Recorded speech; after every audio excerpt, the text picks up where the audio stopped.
No social life, no late night raves, and days upon days spent cooped up working from home and not leaving the house. For me, the last week has been business as usual.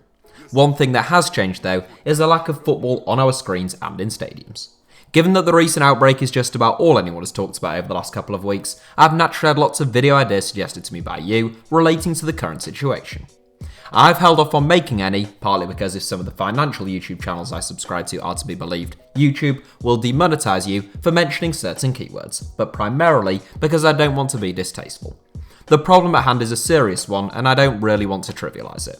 As much as I love football, I've always subscribed to the out of all the unimportant things, football is the most important way of thinking.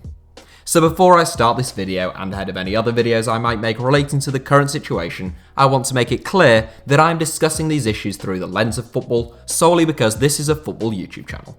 I am well aware that at these times, football doesn't really matter. All concerns of how to settle titles, promotions, relegations, playoffs, etc. may seem a little crass and certainly very secondary to someone who falls ill or has a similar fate befall a loved one. Given that the vast majority of football is currently suspended, and the fact that a major international tournament has been pushed back a year, it would be impossible to ignore entirely though. Long-term subscriber Ollie Yinka posed the question on Twitter of what impact Euro 2020 being moved to 2021 could have on the England team at the finals, so today I'm going to be pondering that question. Euro 2020 has long looked like an exciting tournament from the perspective of English football fans and players, with so many games taking place on home soil. England will play all of their 3 group games at Wembley, and should they manage to get through the round of 16 and the quarter-finals, which is no easy task, they would then play the semi-final at Wembley, and should they win that game, the final as well. England have only twice hosted major international football tournaments, namely the 1966 World Cup and Euro 96. England obviously won the 1966 World Cup and reached the semi-finals of Euro 96, making it their best and joint best performances in the history of the two respective competitions. Euro 2020, or Euro 2021, if that's what we ought to now call it, isn't exactly a home tournament like those two were, but no other team will come close to having that level of home advantage. What's more, England can garner further optimism thanks to their performances at the 2018 World Cup. One can debate the merits of England's success at the finals in Russia based on the opposition they beat and who they beat, but reaching the semi-finals of the World Cup is an achievement, and it was an achievement that came courtesy of the least fancied England team for at least 20 years. That run to the semi-finals came in the wake of England's various youth teams winning or reaching the latter stages of multiple competitions, and a fresh wave of optimism about the next crop of English players coming through. We have now seen some of those players come good, whilst others are still biding their time and awaiting opportunities. That is perhaps the first port of call when it comes to looking ahead to England's hopes at the European Championships, delayed by 12 months. England had the second youngest squad at the 2018 World Cup, with an average age of 26. Gareth Southgate's most recent 23-man squad was significantly younger, with an average age of 24.5, and it's quite likely that England will field the youngest 11 at the Euros. On this front, an extra year of development ought to be warmly welcomed by England's coaching staff. Trent Alexander-Arnold and Aaron Wan-Bissaka are arguably two of the finest right-backs in world football already, aged 21 and 22 respectively, but they should only improve with another season of regular football at the highest level under their belts. It's a similar story with Joe Gomez at Liverpool and Fikayo Tomori at Chelsea, both of whom ought to have solidified their places at club level by the time the finals come about. Other young England players who should only benefit from having an extra season experience include the likes of Reece James, Declan Rice, and Mason Mount, among others, but there are a few specific young English players that I'd like to look at in a little bit more depth. The first one is Phil Foden, who's a player I've been talking about since I started this channel 2.5 years ago, and subscribers will know that I think he's a real talent. Arguably not since Gaza, but certainly not since failing to get the best out of Joe Cole in an England shirt, England have lacked a midfielder who loves to run at defenders. We have had some real warriors, world-class fullbacks, ball-playing centre-backs, crossers of a ball and centre-forwards, but very rarely a fearless midfielder who isn't afraid to commit players.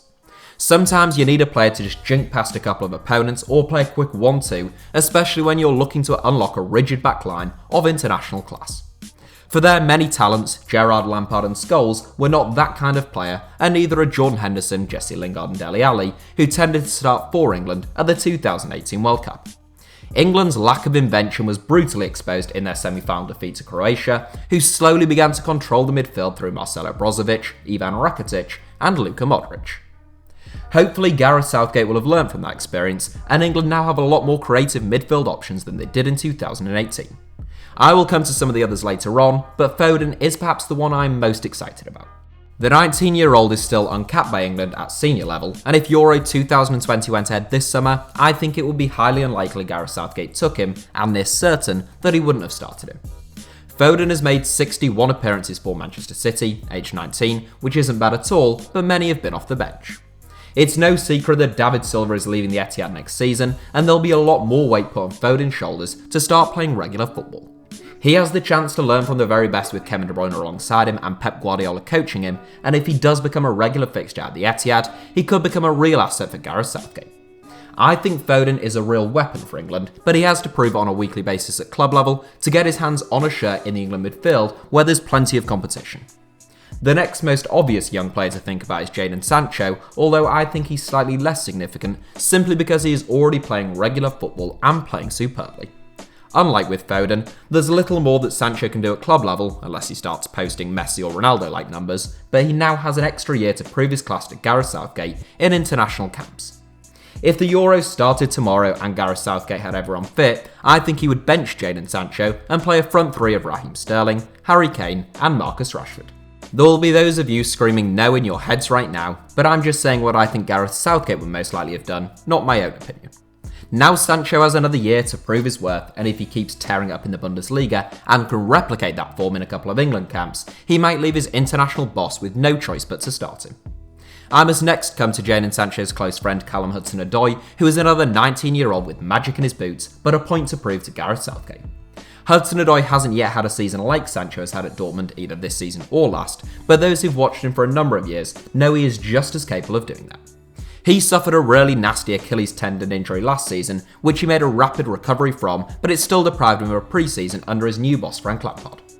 Hudson-Odoi returned in September, but was sidelined again with a hamstring injury last month. He seems to be a resilient young lad, but those setbacks have no doubt impeded his progress, and prevented him from ever really showing his best form. He may well have gone to the Euros had there been one this summer, but I would have been flabbergasted if he'd started any games, and shocked if he played any significant part. Now he should get a pre-season to get up to speed and a full season of football, with a year of added experience, to prove just how good he really is. If he can replicate the form he's shown in the youth game at senior level, he will give the England manager some welcome selection dilemmas. England ought to have bags of strength out wide regardless of how Callum Hudson-Odoi and Jadon Sancho perform next season, but they are less blessed between the sticks. Since the retirement of David Seaman, it could be argued goalkeeper has been a bit of a problem position for the three lines. Sven-Göran Eriksson said it was the weakest position in his England team, and Gareth Southgate had a decision to make going into the 2018 World Cup. Jordan Pickford was his choice as number one, and the Everton keeper justified that decision with some impressive performances, most notably in England's shootout success against Colombia. Since then, however, Pickford's form has been shaky at best, and the likes of Nick Pope and Dean Henderson have emerged as real competition. Had the Euros not been moved, I'm 93% sure Gareth Southgate would have stuck with Pickford, and he might still, but the 12-month delay gives Dean Henderson in particular a real opportunity. In terms of the fundamentals of goalkeeping, Henderson has been the best English goalkeeper this season in my personal opinion. Aged 23, the uncapped number one has flourished under Chris Wilder, earning his first call-up. There is now talk of Manchester United offering him a new £100,000 a week contract and Chelsea bidding £50 million for him, and one suspects his stock at club level is significantly higher than Pickford's. The problem for Henderson is convincing Gareth Southgate that he's capable enough with the ball at his feet and in terms of his distribution, which appears to be a major selling point for Pickford to the England boss. He now has an extra 12 months to prove he can do everything the current England number one can do and more, and I think there's a decent chance that he'll start the three lines and improve the England team at the Euros in 2021. Aside from the young players having an extra year to prove their worth, the move of the Euros also benefits a number of senior England players. The most obvious one, and the reason I think the delay of the tournament by 12 months will seriously benefit England, is of course Harry Kane. There are those who think that Harry Kane is a world-class centre-forward, and those who think he is a tad overrated. The first group of people are right, and the second are insane, but whatever your views of Tottenham's star man, the impact he has on the entire England team is undeniable. Kane is a centre-forward who is unmoved by the size of the competition, the strength of the opposition, or the weight of the expectations of England fans. In that respect, he seems totally different from someone like Wayne Rooney, who often seemed burdened by that pressure. Kane will forever make the right runs, get in the right areas, and trouble the keeper. He doesn't necessarily bury every chance, but he doesn't let the missed chances go to his head, and that's what makes him so prolific. At his best, he's among the most lethal strikers on earth. There were doubts about whether Kane would be fit in time for Euro 2020, and he certainly wouldn't have been 100%. Now we will hopefully have a pre-season and a major injury-free campaign in which he scores plenty of goals under his belt before leading England into the Euros. And if you don't think that that will be a massive lift to the entire England team, I promise you're wrong. Since I talked about players capable of picking up the ball, running at players, beating a man, and maybe playing a nice slide through ball, I can't not mention Jack Grealish, who still hasn't won a cap for England at the age of 24. It's quite possible that the Aston Villa captain could leave Villa Park in the summer, despite the fact he clearly loves the club, with the size of the teams eyeing him up and Villa's potential relegation making a move hard to turn down even for a boyhood Villa fan. Grealish's fine form this season would have put him in contention for a place in the England squad for the Euros this summer, but if he has a season playing like he has done this season for one of the top 6, that's a whole different ballgame, and we will be talking about him as a real candidate to start, never mind travel. I think Grealish is quality, but there's no way that you can fit him, Phil Foden, James Maddison, Mason Mount, and the like all into one starting 11. In fact, you can probably only pick one, and who to pick could become a whole lot easier in 12 months' time. I don't want to rattle on for too long, but other benefits to Gareth Southgate with the postponing of the finals include the fact that Tammy Abraham and Marcus Rashford have also had injury problems this season. Alex Oxlade-Chamberlain should now get a full pre-season and season of preparation, and he will also get another 12 months to see whether Dominic Calvert-Lewin is a flash in the pan or the real deal. You could also say that if Leeds United go up, Southgate will get to see how Calvin Phillips copes in the Premier League. If West Ham stay up, he will have one eye on Jarrod Bowen's form at the London Stadium, and England have a lot of Spurs players who are really out of sorts at the moment, and just a season to maybe put that right could really help England. In addition to the large number of young players England should benefit from gaining experience, there's also the fact they shouldn't really lose anyone in terms of age. The old guard in the England squad are the likes of Jordan Henderson and Kieran Trippier, both aged 29, and neither of them are going to be over the hill in 12 months' time. If you were Italy, you might be worrying if Giorgio Chiellini will still be at the same level at 36, or if you were Portugal, with Pepe, who'll be 38, you might have one or two concerns about the postponement. But England have no players in a similar boat to those two. All in all then, personally I think it's clear that England should, I repeat, should, have a stronger squad going into the Euros in 2021 than they would have done in 2020. Of course, injuries happen and form varies, so we could end up in a worse situation than we are now. But I like to look at probabilities, and in all probability, I think the odds are stacked in our favour to look better 12 months from now. Thank you all for watching, I hope I adequately answered Ollie Inca's question, and I hope you all enjoyed this video.